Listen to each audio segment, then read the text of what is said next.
Calle Chase. Oeste de Pittston, Pensilvania.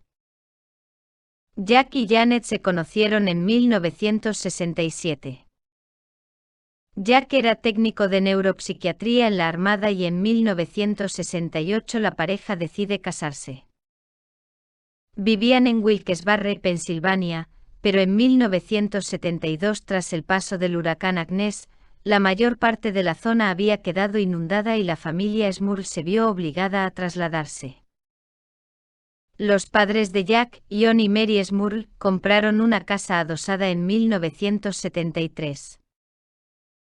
La casa fue construida en 1896 y estaba situada en un barrio tranquilo. John y Mary ocuparon el ala derecha de la casa, mientras que su hijo y nuera junto a sus dos hijos Dawn y Heather ocuparon el ala izquierda.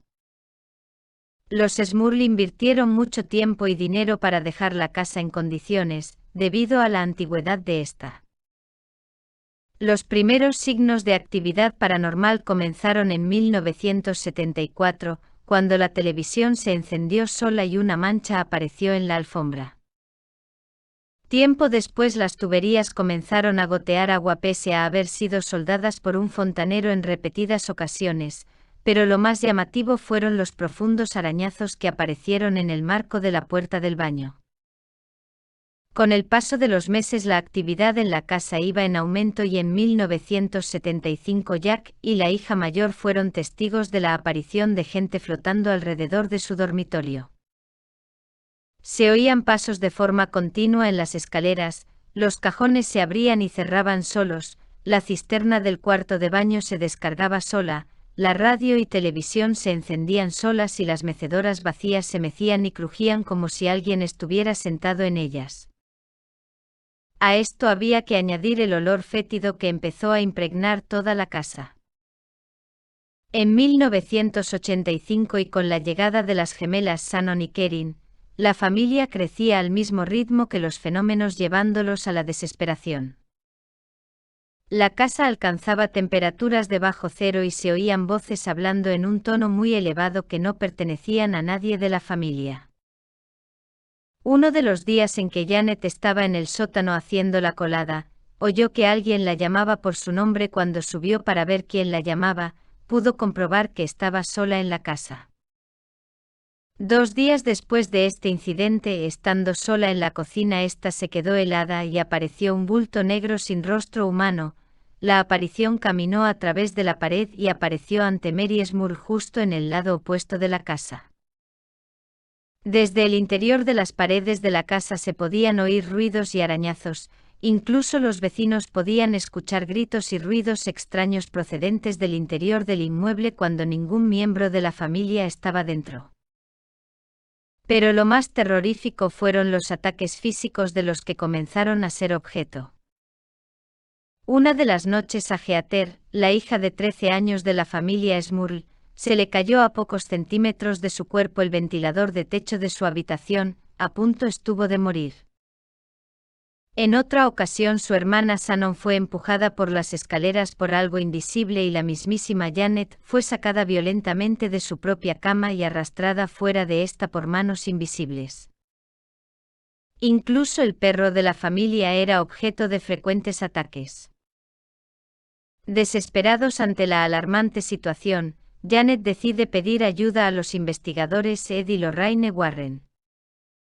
En 1986, los Warren llegaron y comenzaron su investigación acompañados por Rosemary Frow, una enfermera diplomada y además psíquica con la que recorrieron la casa. Rosemary señaló un armario del dormitorio principal como punto de intersección entre el mundo del más allá y nuestro mundo. Según ella, detectaba 4 entidades malignas en el edificio que habían permanecido en estado latente dentro de este hasta que con la llegada de las gemelas adolescentes habían utilizado la energía de estas para manifestarse, factor común en casos de poltergeist. Los Warren intentaron expulsar al demonio provocándolo con música religiosa y por medio de la oración. Las reacciones eran cajones que salían disparados y espejos que eran sacudidos violentamente. La situación se agravó cuando Janet dijo haber sido violada por una fuerza invisible.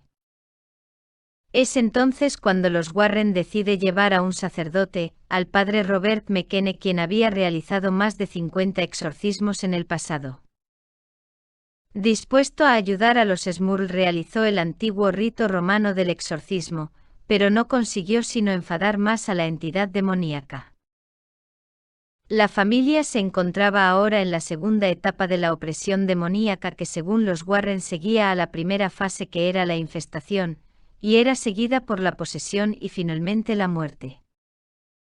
Los ataques continuaron con marcas de mordiscos en los brazos de Janet y Mary Smurl.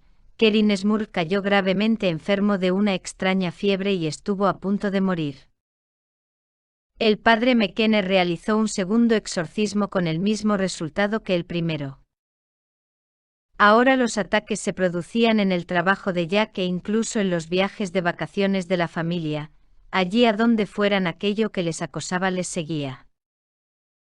Los Smurl deciden probar otra forma de poner fin a su calvario y deciden conceder una entrevista en agosto de 1986 para hacer pública su historia y ver si alguien podría ser capaz de ayudarles. Finalmente, la diócesis católica romana se ofreció a hacerse cargo de la investigación. La medium Mary Alice Rinman examinó la casa de los Smurl y confirmó los hallazgos de los Warren acerca de los 4 espíritus presentes.